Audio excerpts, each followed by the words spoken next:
తనకు తనే.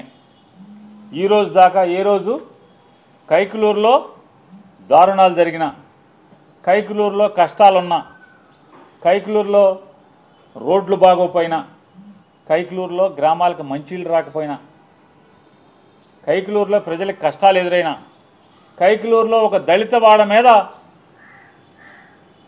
జనసేన పార్టీకి సంబంధించిన వాళ్ళందరూ కూడా కిరాతకంగా పైశాచికంగా కత్తులతో దాడి చేసి హత్యాయత్నం చేస్తే దాని మీద ఏ రోజు కూడా మాట్లాడ్డాయన. పోలీసుని ఏ రోజు కూడా దండించడు, ఒక్కడిని నిలదీయడు.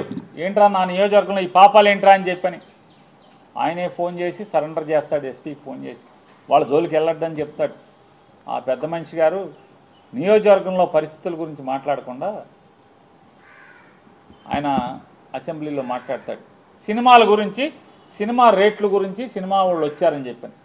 అదేమన్నా అసెంబ్లీలో జరుగుతున్నటువంటి అంశమా? అదేం చర్చ జరుగుతుండగా ఈయనేమన్నా లేచి మాట్లాడా? అది కూడా కాదు. లేచి తగుదనమ్మా అని మాట్లాడతాడు. ఏం మాట్లాడతాడు? చిరంజీవి గారినంట సినిమా వాళ్ళందరినీ కూడా నడిపించి వచ్చాడంట. నడిపించి వచ్చి నేను రాను మాట్లాడతాకి వచ్చిన తర్వాత వాళ్ళందరూ వచ్చాక మన సినిమాటోగ్రఫీ మంత్రితో మాట్లాడుకుని పొమ్మనండి వాళ్ళని, నేను రానని చెప్తే చిరంజీవి గారు పెద్ద పెద్ద అరుపులు అరిచాడంట, రంకులు వేసాడంట. తమాషాగా ఉందా అది ఇదని వెంటనే భయపడి జగన్ గారు వచ్చి వాళ్ళతో చర్చలు జరిపాయంట. అరే వయసుకి హోదాకి ఎమ్మెల్సీ చేసాం, మంత్రి చేసాం, మళ్ళీ ఇప్పుడు ఎమ్మెల్యేగా ఎలగబెడుతున్నాం. 80 ఏళ్ళ వయసు. ఇది విచక్షణ, ఇంగిత జ్ఞానం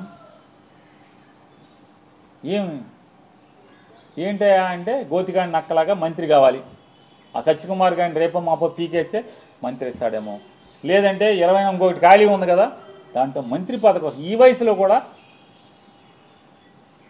ఊరు పొమ్మంటుంది, కాడి రమ్మంటుంది.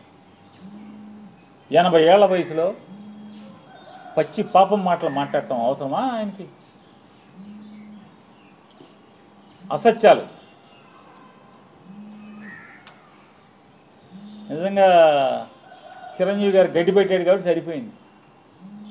వాళ్ళ తమ్ముడు గారు మాట్లాడినప్పుడు మళ్ళీ తమ్ముడు బాధపడతాడేమని సైలెంట్గా ఉండకుండా అదృష్టవశాత్తు బాలకృష్ణ లేచాడు.